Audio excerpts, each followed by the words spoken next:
Hurmatli do'stlar, respublikamizda sanitar-epidemiologik vaziyat asta-sekin barqarorlashib borayotganini hisobga olib, mutaxassislar bilan maslahatlashgan holda karantindan bosqichma-bosqich chiqish bo'yicha navbatdagi qadamlar qo'yish vaqt soati keldi va albatta shuni men xalqimizga e'lon qilmoqchiman. Chunki hayot davom etmoqda. Biz ertangi kun haqida, el yurtimizni kelajagi to'g'risida har daqiqa o'ylashimiz kerak. Birinchidan, sanitariya epidemiologiya holatining ijobiy dinamikasi, ob-havo sharoiti va fuqarolarning ko'plab murojaatlarini inobatga olgan holda shahar va tumanlardagi ko'p qavatli uylarning ichki hovli va hududlarida ota-onalar hamrohligida bolalarni sayr qildirishga ruxsat berish. Bunda albatta xavfsizlik choralariga qat'iy amal qilishimiz talab etiladi.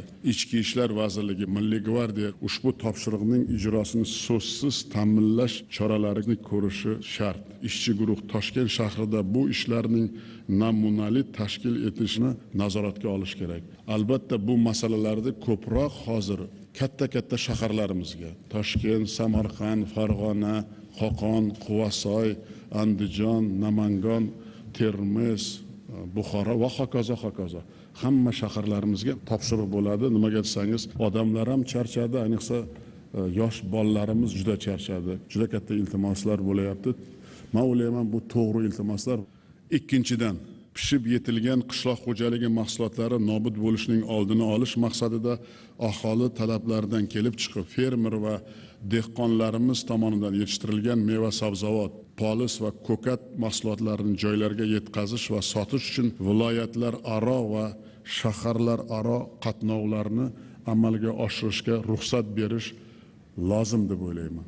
Misol uchun, ilgari Farg'ona vodiysidan Qamchiq devoni orqali poytaxtimiz va boshqa viloyatlarga katta hajmda qishloq xo'jaligi mahsulotlari yetkazib berilardi.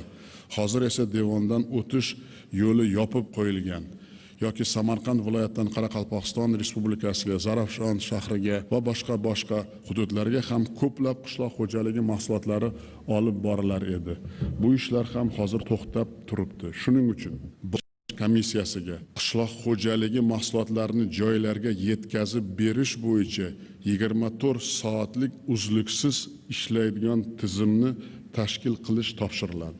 Ichki ishlar vazirligi dehqon va fermer xo'jaliklarining avtotrans vositalarini, misol uchun Surxondaryoda kapusta, chesnok, kartoshka, ko'katlar hammasi pishdi. Vodiyda ham pishdi. Hozir tashkil qilgan yarmarkalaring mahallani ichiga olib borib, joyiga qo'yib, nazoratini o'rnatib beradi. Hokimlar ham mana eshityapti. Odamlarimiz yetishtirgan mahsulotini xohlagan joyga olib borib sotishga imkoniyat yaratish kerak va viloyat orasida ham keladi, shaharlar orasida ham keladi. Mahsulotlarimizni narx-navosi oshib ketmasligi uchun shu choralarni qabul qilamiz.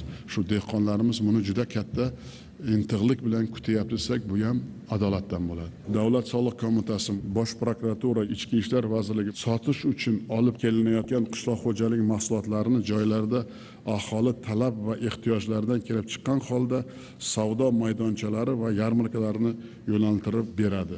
Uchinchidan, aholi orasida kasallik dinamikasi pasayib borayotganini inobatga olib, fuqarolarimiz tomonidan shaxsiy avtotransportdan foydalanishga cheklovlarni ham sekin-asta yumshatamiz. Respublika komissiyasi tegishli cheklovlar o'rnatilgan hududlarda aholi tomonidan ertalab soat 7 dan 10 gacha hamda kechqurun 17 dan 20 gacha shaxsiy avtomashinalardan foydalanishga ruxsat berilishini ta'minlash kerak. Bunda shaxsiy avtotransportdan birinchi navbatda fuqarolarimizning ish joyiga, tibbiyot muassasalariga borishi va uyga qaytishi, iste'mol mahsulotlari, dori-darmon va tibbiy buyumlarni xarid qilish uchun foydalanishi, maxsus ruxsatnomaga stikerga ega va yetkazib berish xizmatlarini ko'rsatayotgan fuqarolar esa shaxsiy avtotransportda cheklovsiz harakatlanishi mumkinligi belgilansin. GAI xodimlariga ham, umuman ichki ishlar xodimlariga ham, Milliy gvardiya xodimlariga ham bilaman, charchagan ular ham. Lekin bu masalaga oqilona yondashish vaziyatdan kelib chiqqan holda har bir odam bilan siz deb gaplashish kerak. Sekin shu karantindan chiqib ketishimizga sizlar ham bir juda katta madaniyat bilan ularga munosabat bildirishlaring talab etiladi. Albatta talabning ichida madaniyat ham bo'lish kerak. Odamlarni shaxsiga tegmasdan tushuntirish ishlarini kuchaytirib, madaniyatni ham ko'paytirsak, men o'ylayman, u to'g'ri bo'ladi. Shu bilan birga hurmatli olimlarimizga, ilmiy tadqiqot institutlari xodimlariga, professor o'qituvchilarimizga sanitariya gigiyena normalarini ta'minlagan holda o'z laboratoriya va kafedralarida kundalik ishlarini davom ettirishga ijozat berish maqsadga muvofiq bo'lar edi. Ular ilmiy va o'quv jarayonlarini tashkil etishga asta-sekin tayyorgarlik ko'rib borishlariga vaqt berishimiz kerak. Oliygohlarda hamma rahbar xodimlariga ruxsat beriladi. Borib kafedraga o'tirib, o'quv jarayoniga tayyorgarlik qilishga.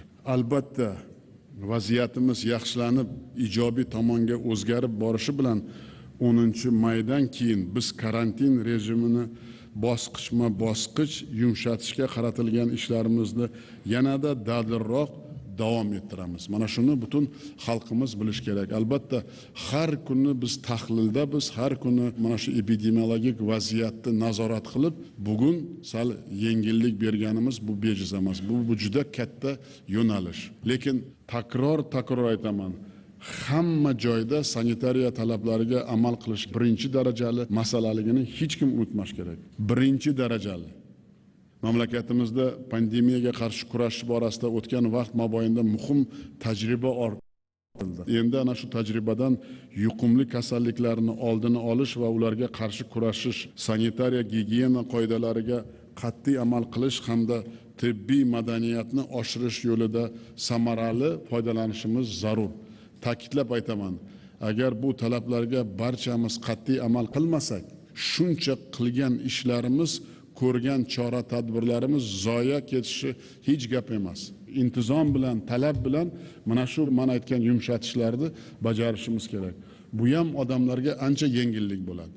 Eng asosi, har birimizning sog'lig'imiz o'zimizga va ayni vaqtda butun xalqimizning sog'lig'i har birimizga, bizning ongi tafakkurimiz, tartib, intizom va sabr bardoshimizga bog'liq ekanini barchamiz hech qachon unutmasligimiz kerak. 20-apreldagi selektor yig'ilishida virusdan xoli tuman va shaharlarda karantin qoidalariga qat'iy amal qilgan holda korxonalar faoliyatini tiklash bo'yicha topshiriqlar berilgan edi. Davlatimiz rahbari bunda shoshilmasdan, puxta o'ylab, karantin qoidalarini to'liq bajarishni kafolatlaydigan korxonalar ishini tiklash lozimligini ta'kidladi. Bu borada Namangan viloyatida faoliyatini to'xtatgan yoki past quvvatda ishlayotgan 10 mingdan ziyod korxonadan 2854 tasining ishini tiklash bo'yicha qaror qabul qilingan edi. Yana 851 tasining ishlashiga ruxsat berish masalasi o'rganilmoqda. Xorazm viloyatida 3350 ta ishlamayotgan korxonadan 448 tasining faoliyati tiklanadi. 409 tasi bo'yicha o'rganish o'tkazilmoqda. Jizzax viloyatida ish quvvatini pasaytirgan 6000 dan ziyod korxonadan 534 tasining faoliyatini tiklash bo'yicha qaror qabul qilingan. 332 tasiga ruxsat berish masalasi ko'rib chiqilmoqda. Toshkent viloyatida ish hajmi pasayib ketgan 14 mingta korxonadan 5399 tasining faoliyatini tiklash bo'yicha qaror qabul qilingan. 2833 tasi bo'yicha o'rganish davom etmoqda. Bugun hokimlar va sektor rahbarlari korxonalar faoliyatini tiklash masalasiga jiddiy e'tibor qaratishi lozimligi ta'kidlandi. Davlatimiz rahbari shuningdek kam ta'minlangan va karantin sababli ishsiz qolgan aholini nomma-nom aniqlab, ularni manzilli qo'llab-quvvatlash, iqtisodiyot o'sishini va aholi bandligini ta'minlashning eng muhim yo'nalishi investitsiya loyihalarini amalga oshirish va yangi korxonalarni ishga tushirish masalalariga ham jiddiy e'tibor qaratdi. Bugungi kunda jahon bozorida neft, paxta, gaz va elektr energiyasi narxi pasayib, oziq-ovqat tovarlarining narxi oshib bormoqda. Ko'plab davlatlar un, don, guruch, yog', kartoshka kabi mahsulotlarni eksport qilishga cheklovlar o'rnatdi. Shu bois qishloq xo'jaligi mahsulotlari yetishtirishni ko'paytirish bugungi kundagi eng muhim masala hisoblanadi. Bu borada sug'oriladigan maydonlarda 2-3 martadan hosil olish, oborotdan chiqqan yerlarni foydalanishga qaytarish choralari ko'rilmoqda. Mahsulotlarni saqlash va ishlab chiqarish quvvatlari kengaytirilmoqda. Yig'ilishda mahsulot yetishtirishni ko'paytirish, strategik zaxiralarni shakllantirish masalalari muhokama qilindi. Prezidentimiz Qoraqalpog'iston Respublikasi har bir viloyat va tuman rahbarida joriy yil 1-iyundan 2021 yil 1-iyungacha aholi ehtiyojini ta'minlash bo'yicha aniq hisob-kitob bo'lishi kerakligini ta'kidladi. Qayd etilganidek, tumanlarda mahsulot ishlab chiqarishni ko'paytirish imkoniyatlari, oborotdan chiqqan yerlarni o'zlashtirish, meva-sabzavotchilik va chorvachilikdagi rezervlar aniq belgilab berilgan. Endi shu bo'yicha ishni tashkil etib, yetishmaydigan mahsulotni boshqa tumanlardan olish yoki ortiqchasini sotish lozimligi aytildi. Misol uchun, Dehqonobod tumanida paxta ekilmaydi, g'alla esa Lalma maydonida yetishtiriladi. Chiroqchi tumanida 100 ming gektardan ortiq yaylov yerlardan samarali foydalanilmayapti. Bu tumanlarda Qoraqalpog'iston tajribasi asosida kooperatsiya usulida chorvachilik korxonalari tashkil etish yaxshi samara beradi, dedi davlatimiz rahbari. Oziq-ovqat xavfsizligini ta'minlash uchun yurtimizda yetarli hajmda yetishtirilmaydigan mahsulotlar maydonini kengaytirish juda muhim. Misol uchun, 2019-yilda qariyb 60 ming tonna guruch import qilingan. Yoki yetarli yer maydonlari bo'la turib 150 ming tonna kartoshka chetdan olib kelingan. Shulardan kelib chiqib, prezidentimiz joriy yilda qo'shimcha 10 ming gektar maydonda, jumladan Xorazmda 6 ming, Qoraqalpog'istonda 3 ming, Sirdaryoda 1 ming gektarda ko'chat usulida choli ekish bo'yicha topshiriq berdi. Yig'ilishda shuningdek kartoshka ekiladigan maydonlarni kamida 50 ming gektarga yetkazish va hosildorlikni 2 baravarga oshirish vazifasi qo'yildi. Yog' moy sanoati tizimidagi quvvatlardan atigi 46% foydalanilmoqda. Xomashyoning 90%ni chigit tashkil qiladi.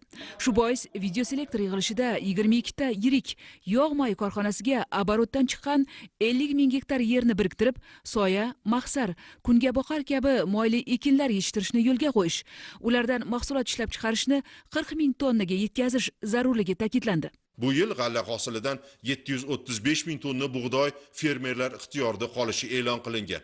Hosildorlikni 20 sentnerga oshirish rejalashtirilgan. Bu ishlar faqat va faqat fermerlarning manfaatdorligini oshirish, aholini don va un mahsulotlari bilan yetarli miqdorda ta'minlash uchun qilinmoqda, dedi davlatimiz rahbari. Yig'ilishda mutasaddilarga donni bozor narxida sotib olish, donni qayta ishlovchi xususiy korxonalarni jalb qilgan holda saqlash va qayta ishlash bo'yicha ko'rsatmalar berildi. Ichki bozorni mahsulot bilan to'ldirishda tomorqa eksport uchun dala dehqonchiligi katta zaxira hisoblanadi. 2 yil oldin tashkil etilgan tomorqa xizmati tizimidagi 244 ta korxonaning 65 tasi mahsulotlar eksport qilmoqda. Biroq ko'p joylarda bu xizmat to'liq ishlamayapti. Shu bois prezidentimiz mazkur tizimni takomillashtirish, korxonalarga ko'chat yetishtirish uchun yer ajratish, ularni texnika va uskunalar bilan ta'minlash zarurligini ta'kidladi. Fermer dehqon xo'jaliklari va tomorqa yer egalari kengashiga xonadonlarda mahsulotlarni saqlash uchun 20-30 tonnalik kichik hajmli muzlatgichlar qurilishini tashkil etish vazifasi qo'yildi. Yig'ilishda qishloq xo'jaligi mahsulotlarini sanoat usulida qayta ishlashni ko'paytirish masalalari muhokama qilindi. Xususan, sut mahsulotlari importi hajmi 70 million dollardan oshgani, yurtimizda to'liq ishlab chiqarish imkoni bo'lgan mayonez, tomat, konservalangan makka jo'xori va no'xat ham chetdan keltirilayotgani ko'rsatib o'tildi. Qayd etilgan sutni qayta ishlash darajasi Xorazm, Namangan, Surxondaryo viloyatlarida 10% ga ham yetmaydi. Yig'ilishda O'zbek oziq-ovqat xolding kompaniyasiga import o'rnini bosuvchi mahsulotlar ishlab chiqarish va qayta ishlangan meva eksporti hajmini oshirish vazifasi qo'yildi. Shuningdek, ichki iste'mol talabidan ortiqcha meva-sabzavotlarni nobud qilmay, tashqi bozorlarga sotish bo'yicha topshiriqlar berildi. Koronavirus pandemiyasi ko'p masalalardagi xatolarni, jumladan dehqon bozorlardagi kamchiliklarni yaqqol ko'rsatdi. Prezidentimiz shu bois hozirgacha bo'lgan standartlarni qayta ko'rib chiqish, dehqon bozorlarda davlat ishtiroki talabini bekor qilib, xususiy sektor ishtirokida zamonaviy dehqon bozorlari tashkil etish zarurligini ta'kidladi. Strategik zaxiralarni shakllantirish borasida ham jiddiy kamchiliklar borligi ma'lum bo'ldi. Masalan, 6 turdagi mahsulot bo'yicha zaxira shakllantirilmagan. Bug'doy esa aksincha zaruratga nisbatan 5 barobar ko'p qamlangan. Shu bois iqtisodiy taraqqiyot va kambag'allikni qisqartirish vazirligiga strategik zaxiralar nomenklaturasi va hajmlarini tanqidiy ko'rib chiqib, bu borada yangi tizim yaratish bo'yicha ko'rsatmalar berildi. Videoselektor yig'ilishida muhokama qilingan masalalar yuzasidan agrosanoat tarmog'i rahbarlari va hokimlarning hisoboti eshitildi.